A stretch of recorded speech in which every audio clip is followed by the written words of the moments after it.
If you have been to Roblox in the past week or so, you have definitely noticed a new game called Escape Tsunami for brainrots appear on the front page basically out of nowhere. Despite being out for less than a month, it already managed to break the 1 million player count barrier. And it seemed to continue to grow more and more in popularity. And this game showed up right as everyone was expecting brainrot era to be slowly ending. Escape Tsunami for brainrots has been one of the fastest growing games I've ever seen on Roblox. Its player count started to be tracked when it already had 50,000 players. And just a week later, it was already getting over 400,000 players, and now it seemed to be getting over 800,000 players. So with that, it earned itself one of the top spots on the front page, and currently is the most popular brainrot game on the platform. And when any game becomes this popular, you will have everyone question the game and wonder why it's so popular, including me. Just from seeing how the game looks from outside, looking at its thumbnails and icon itself, I think it's pretty obvious it doesn't have any insane quality. And the trend with simpler quality games has been very popular lately. Take Grow a Garden, for example, where the map is just as simple as it could have been, with a few flying blocks fused together.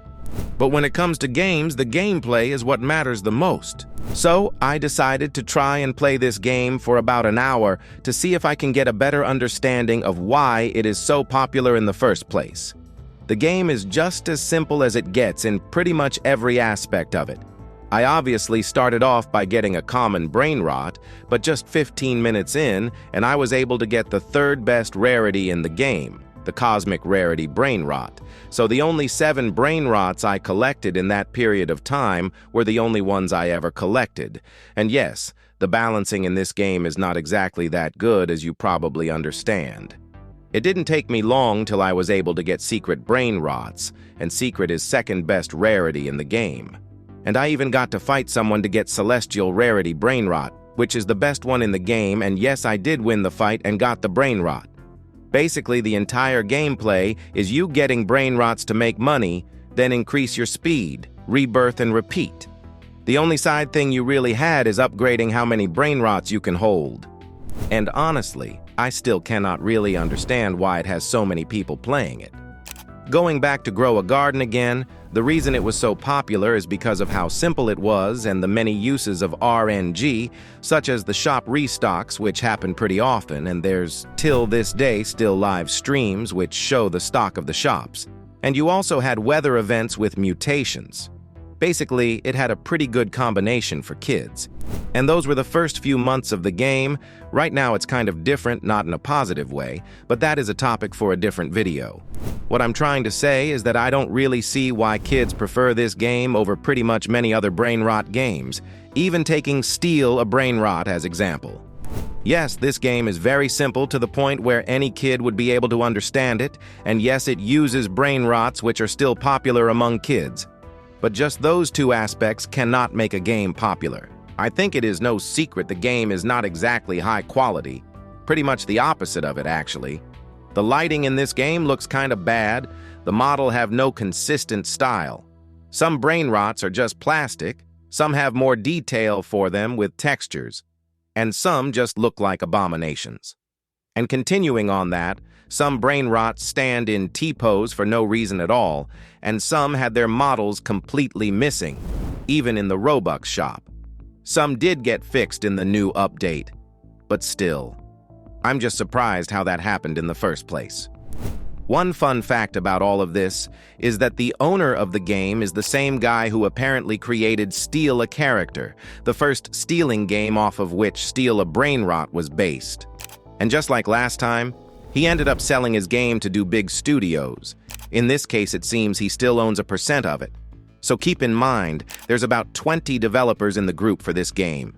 And now that Do Big got their hands on this game, you know what that means. Pretty quickly, the game got a little UI quality upgrade and obviously more Robux products. Now it has gotten a Robux loot box for kids to gamble, I guess, with whatever these numbers are supposed to mean. And of course, the part Do Big is best at, scummy monetization tactics. Here you got a VIP Game Pass with a sale, meaning you get it for 100 Robux cheaper. Except, before the update, it never had a sale yet still costed 149 Robux. As you can see, it was not in the shop, and the only way to buy it was this button which had the price of 149 Robux. And Do Big made sure to put a fake sale on almost every single product in the Robux shop. I'm not even kidding. Speed Boost Game Pass just got added and already got a sale. Pro Pack used to cost 79 Robux, except it has been 49 Robux without sale. Started Pack costed just as much as Pro Pack apparently, which is 79 Robux, but the generous Do Big Studios made sure to put a sale that never existed before this update too. Secret Pack had the same fate, and OP Pack as well.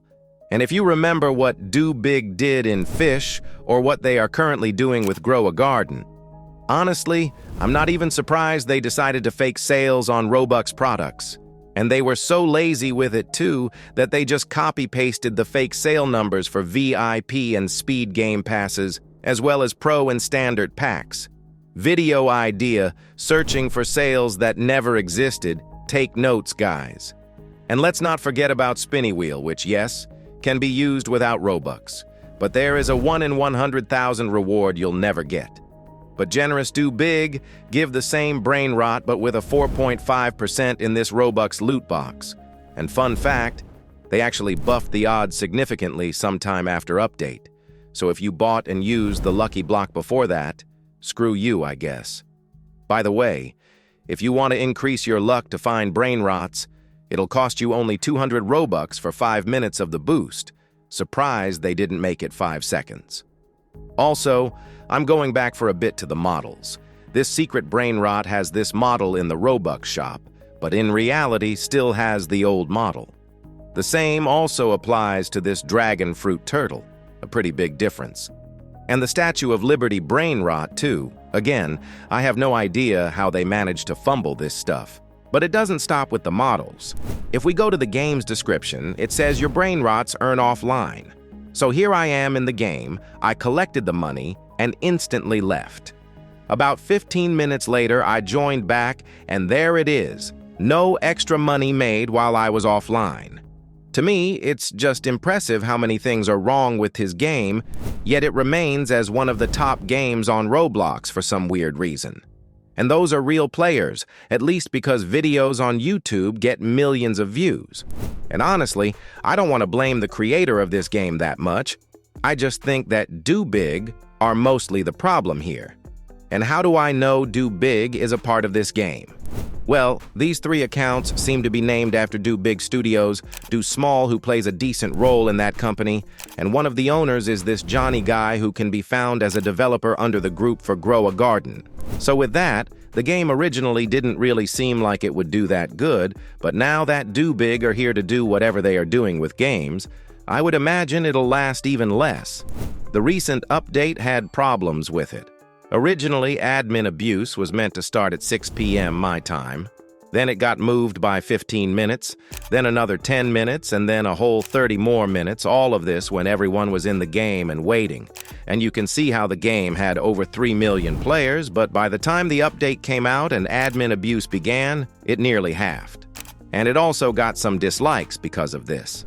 So, just my personal opinion, this game the least deserves to be on the front page because of how poorly it is made. I feel like it'll meet the same fate as Plants vs. Brainrots, be hyped for a bit, and then quickly fall in player count because players will get bored. Unless Do Big does a miracle, I guess. But anyway, make sure to like and subscribe if you enjoyed this video. I would really appreciate, and I'm doing a Q&A video once the channel hits 25,000 subscribers. You can watch one of these videos while waiting for a new one. They are good too. You can play our game or join my Discord server with links in description, and I will see you soon.